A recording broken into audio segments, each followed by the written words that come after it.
은혜 받으실 하나님의 말씀은 마태복음 19장 13절로 15절에 있는 말씀입니다. 이 계시의 말씀을 읽을 때에 우리와 함께 하시는 주님의 음성으로 들려질 수 있기를 원합니다. 함께 낭독을 합니다. 그때에 사람들이 예수께서 안수하고 기도해 주심을 바라고 어린아이들을 데리고 오매 제자들이 꾸짖거늘 예수께서 이르시되 어린아이들을 용납하고 내게 오는 것을 금하지 말라. 천국이 이런 사람의 것이니라 하시고 그들에게 안수하시고 거기를 떠나시니라. 이 시대와 이 민족의 밝은 미래를 위해서는 자라나는 어린이들에게 많은 관심을 가져야 합니다. 그래서 미국의 빌리 선데이라는 분 이렇게 말했습니다. 이 땅의 많은 문제를 해결하는 길은 어린이를 바로 기르는 것이다. 하나님께서도 이스라엘을 위기에서 건져내시고 새로운 일들을 행하실 때마다 새로운 인물을 길러내셨습니다. 모세라는 어린 생명을 잘 길러서 지도자가 되게 함으로 애굽에서 종된 유대인들을 구출해내고 하나님의 축복받은 민족이 되게 했지요. 세례 요한이라고 하는 인물을 잘 길러서 영적 암흑 상태에서 새로운 광명의 빛을 비춤으로 오실 메시아의 길을 잘 준비하게 하셨습니다. 사무엘이를 잘 길러서 격변기의 이스라엘에 왕을 세우는 자로 하나님이 사용하셨습니다. 우리 하나님은 전능하신 분이시지만 항상 사람들을 세워서 그 사람을 통해서 일을 행하시는 것입니다. 그러기에 미국의 아브라함 링컨 대통령은 어린이에 대해서 이렇게 말했습니다. 어린이는 우리가 시작할 일을 수행할 사람이다. 그들은 우리가 사라졌을 때 우리가 앉던 자리에 그들이 앉을 것입니다. 그들은 우리가 중요시했던 일을 계속해서 할 것이고 우리가 세운 정책을 그들이 채택할 것입니다. 그것을 어떻게 이끌어 가느냐 하는 것은 내일의 주인인 어린이들에게 달려 있습니다. 그들이 우리가 세운 나라와 주님의 나라를 지배할 것입니다. 인류의 운명은 그들 어린이의 손에 달려 있습니다. 그렇습니다. 어린이는 가정의 꽃입니다. 어린이는 미래의 희망입니다. 어린이는 국가의 기초입니다. 어린이는 사회의 등불입니다. 어린이는 진정한 내일의 주역입니다. 그러므로 우리는 어린이에게 많은 관심을 기울이고 사랑과 믿음으로 잘 양육해야 될 줄 믿습니다. 오늘 본문 말씀에 보면 어린이를 대하는 태도 세 가지 부류의 사람들을 우리는 찾아볼 수 있습니다. 어린이들의 부모는 아이들이 축복받고 잘 되기를 바라고 그 일을 소원하고 있습니다. 그러나 제자들은 어린이들이 몰려오는 것이 귀찮고 짜증이 나는 거지요.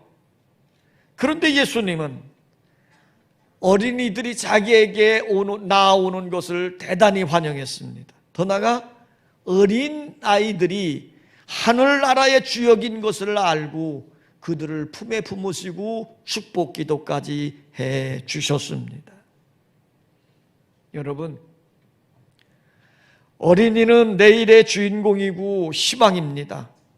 그러므로 사랑하며 믿음으로 잘 양육해야 될 줄 믿습니다. 자, 오늘 본문 말씀을 통해서 어린이를 대하는 세 가지의 태도 하나입니다. 따라서 합시다. 부모의 태도는 어린이에게 많은 영향을 끼친다. 어린이가 가장 많은 영향을 받고 성장하는 것은 부모를 통한 교육입니다. 어린이들은 부모를 대단히 좋아하지요.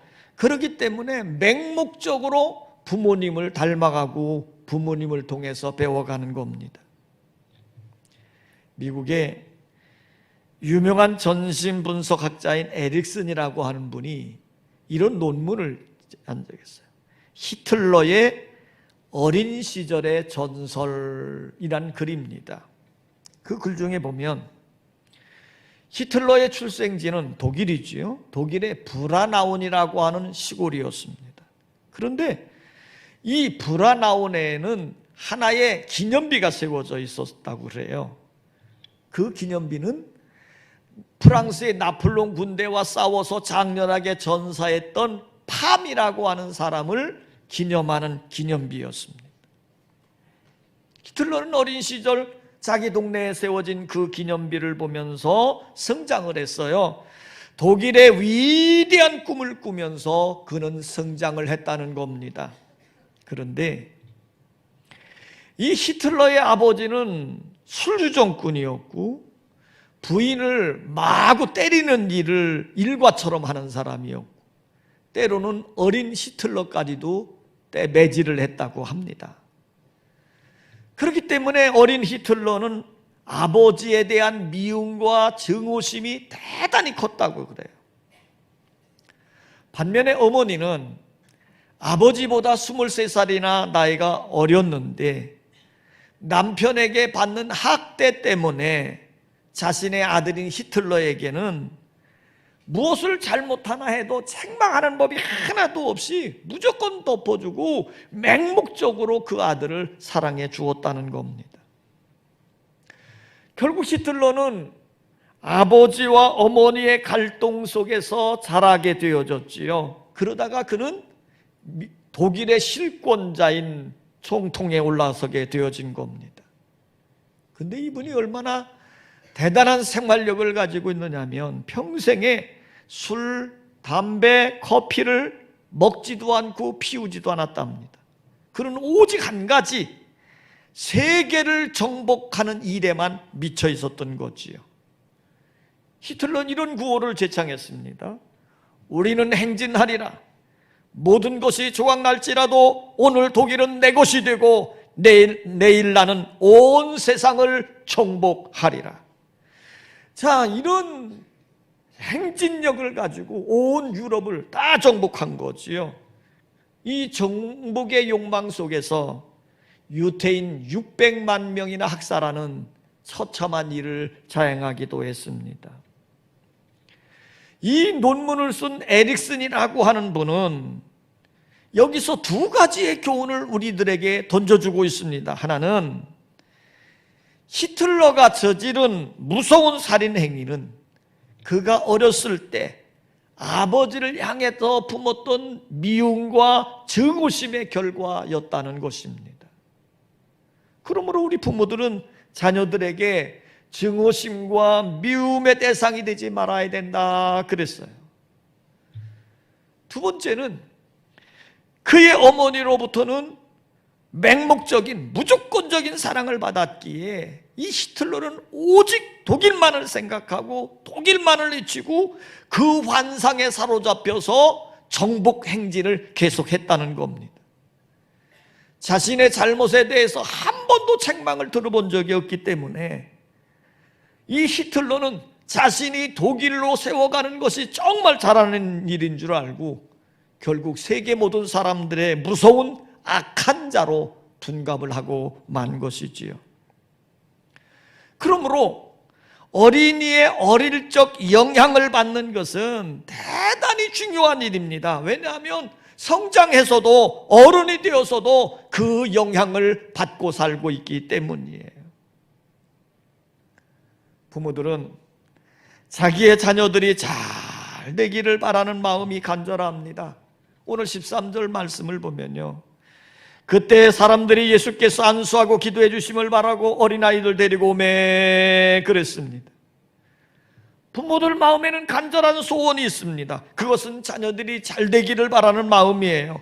그래서 부모들은 자녀들을 데리고 예수님께 데리고 와서 축복 기도 받기를 원했던 것이지요.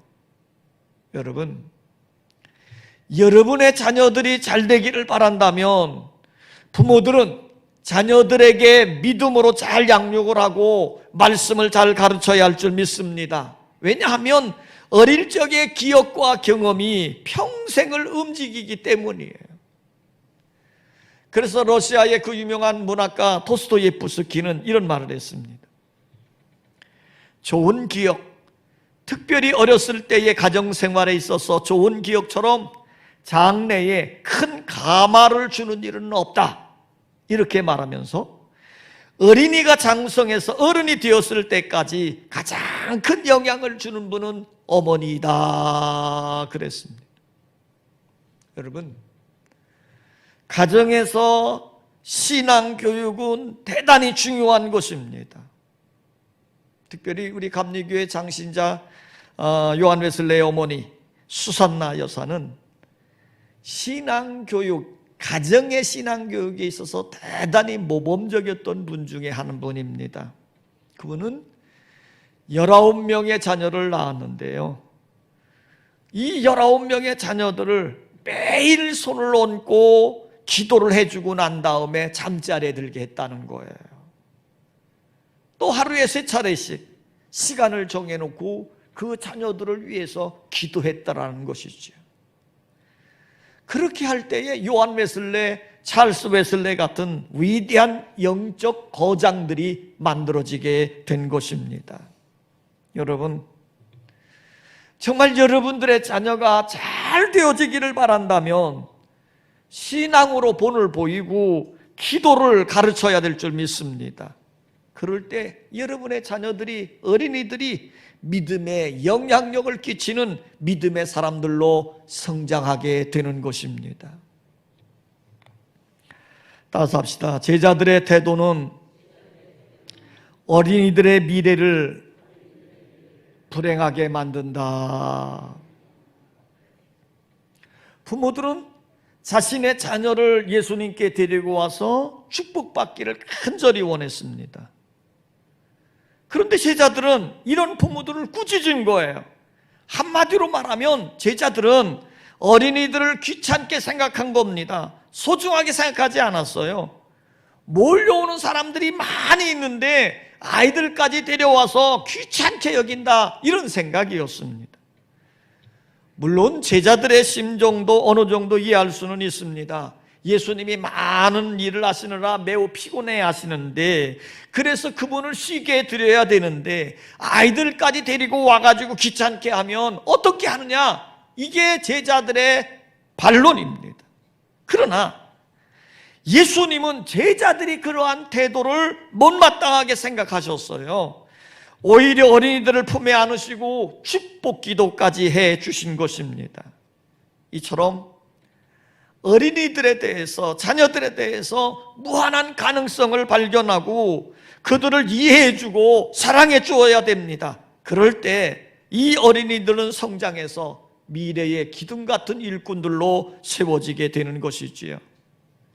그러나 이 어린이들을, 자녀들을 귀찮게 여기고 막대하면 어린이들이 성장해 가면서 잘못된 가치관을 품게 되는 거예요. 전에 우리 사회를 공포의 분위기로 갖게 했던 지존파라고 하는 범죄 조직이 있었습니다. 그 지존파의 두목이 잡혀가지고 법정에서 사형 선고를 받았을 때의 이야기예요. 그 재판 때에 벌어진 이야기입니다. 이 지존파 두목은요, 17년 전의 일을 해고하면서 이렇게 말했습니다. 17년 전 초등학교 시절에 학교의 선생님에게 심한 꾸지람을 들었습니다. 너는 그림을 그리는 것을 알면서도 크레용을 왜 안 가져왔어? 왜 번번이 너는 가져오지 않니? 무슨 정신 상태가 그 모양이야. 그리고 그 아이를 책망하고 꾸짖은 거지요. 그런데 그 아이는 아무 말도 안 하고 있는 겁니다. 나는 너무너무 가난해서 그래양도 살 수 없어요 라고 하는 말을 하고 싶지 않았기 때문이에요. 그런데 선생님은 아무 말도 하지 않는 그 아이가 그저 반항하는 것으로 느끼고 그 아이를 더 째려보면서 심한 매질을 했다는 겁니다. 그러면서 때리면서 이런 말까지 했대요. 이놈아, 훔쳐서라도 가져와야 될 것 아니야. 준비물을 왜 안 가져와? 그리고 책망을 했다는 거예요. 그 말을 듣고 그때부터 이 아이는 빗나가기를 시작했다는 겁니다. 그는 사형장에서 이렇게 최후진술을 했습니다. 초등학교 선생님의 그 한마디가 내 인생을 바꾸어 놓았습니다. 그때부터 나는 남의 것을 훔치기 시작했습니다. 도둑질하는 것을 배우고 도둑질하는 것을 즐기게 되었지요. 결국 오늘의 운명은 그렇게 된 것입니다. 여러분, 나도 모르게 무심코 던진 말 한마디의 말이 다른 사람의 인생을 바꾸어 놓는 사건이 된 것입니다. 여러분, 여러분의 자녀들, 어린이들을 귀찮게 여기지 말고 하나님이 나에게 맡긴 귀한 선물임을 깨닫고 사랑으로 기도하며 말씀 안에서 잘 양육해야 하겠습니다. 부모는 정말 자녀들을 사랑합니다. 그러나 이런 부모의 사랑이 자녀들에게 사랑으로 와닿지 않는다는 것입니다.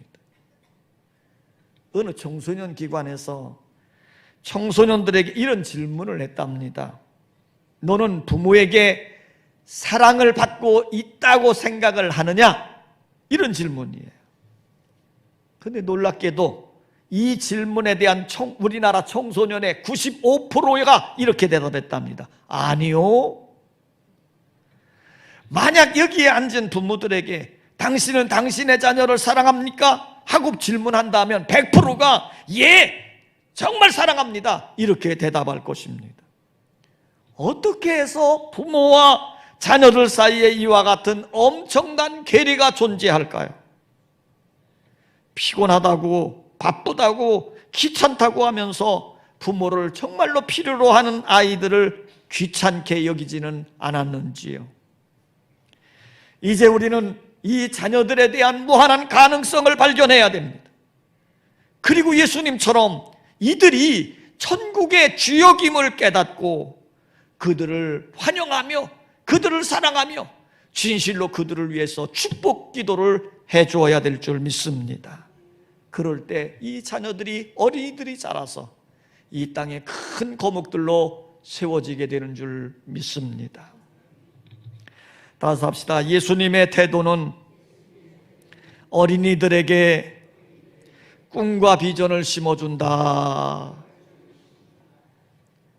제자들은 아이를 귀찮게 여겼어요. 그러나 예수님은 어린이들을 소중하게 여기셨지요. 얼마나 소중하게 여기셨냐면 마태복음 18장 5절에 보면 또 누구든지 내 이름으로 이런 어린아이 하나를 영접하면 곧 나를 영접하며 그랬어요. 예수님은 어린아이를 예수님의 위치까지 올려놓을 만큼 어린이들을 소중하게 여겼다는 겁니다. 오늘 본문 14절 말씀에서도요, 예수께서 이르시되 어린아이들을 용납하고 내게 오는 것을 금하지 말라. 천국이 이런 사람의 것이니라 그랬습니다. 어린아이를 귀찮게 여기지 말고 어린아이들을 얼마든지 예수에게로 데려오라는 거예요. 그러면서 하시는 말씀이 뭡니까? 천국이 이런 사람의 것이라는 겁니다. 바로 어린아이가 천국의 주인이라는 것이에요. 그래서 예수님은 바쁘신 가운데서도, 피곤한 가운데서도 어린아이들을 품에 안으시고 축복 기도를 해 주신 것입니다. 전설에 의하면 예수님께 데려와 축복 기도를 받았던 어린아이가 성장해서 후에 안디옥 교회의 감독이 되었다고 합니다. 그의 이름은 그 유명한 이그나티우스 감독이지요. 이 이그나티우스 감독은 나중에 내가 어려서 또 섬겨온 주님을 배신할 수 없다 하면서 순교에 쓴 잔을 마셨다고도 합니다. 여러분, 어린아이를 통해 미래의 가능성을 발견하시기를 원합니다. 그리고 믿음으로 기도하며 사랑으로 양육하시기를 바랍니다. 미국 볼티모어라고 하는 도시가 있는데 그곳에 빈민굴이 있었습니다. 너무나도 열악한 곳이에요. 아편 중독자들, 알코올 중독자들이 그냥 모여 사는, 그러니까 얼마나 그곳이 열악하고 빈곤하고 그런 험악한 분위기이겠습니까? 자, 그곳에 어느 한 사회학자가 그곳을 찾아가서 그곳의 분위기나 그곳의 미래에 대해서 조사하고 연구하게 했어요. 그랬더니 연구한 결과가 어떻게 나왔느냐? 아무리 기대해 보아도 저 빈민굴은 구제불능임. 거기서 자라나는 어린 아이들은 아무 소망이 없음. 이런 결론이 딱 도달한 거예요. 그러니까 아무도 그 빈민굴에 대해서 거들떠보지도 않게 된 거지요. 그런 후에 25년의 세월이 흘렀습니다. 다른 사회학자가 다시 그 지역을 살펴보면서 연구하게 되어졌는데 전혀 소망이 없다고 여겼던 그 지역에서 무려 176명이나 되는 학자나 목사나 교육자나 훌륭한 과학자들이 나왔더라는 거예요. 깜짝 놀란 거지. 그래서 어떻게 이런 일이 이루어졌을까? 그리고 조사를 해보았더니 그 빈민굴 속에서 그 어린 아이들을 위해 희생해온 한 여인이 있었다는 겁니다. 한평생 거기에 있는 아이들을 모아놓고 가르치고 그들에게 꿈을 심어 주었던 것이지요. 그리고 이제는 그분이 할머니가 되었는데요. 그 여인의 가르침으로 빈민굴에서 훌륭한 사람들이 수없이 나온 것을 보고 한 기자가 그 할머니를 찾아가서 이렇게 질문을 했답니다. 어떻게 이런 놀라운 일이 생겨질 수 있었습니까? 그때에 그 여인은 이렇게 대답했대요. 나는 그 아이들을 진심으로 사랑했습니다. 주님의 이름으로 그 아이들을 정말 사랑해 주었다는 거예요. 그렇습니다. 누군가 단 한 사람이라도 예수 그리스도 안에서 진정으로 사랑할 때 그 사랑을 통해서 새 사람으로 거듭나게 되어지는 것입니다. 어린아이들에게, 자녀들에게 무한한 가능성을 발견하고 그들을 믿음으로 양육하며 진심으로 사랑하는 여러분의 삶이 되시기를 주의 이름으로 축원합니다.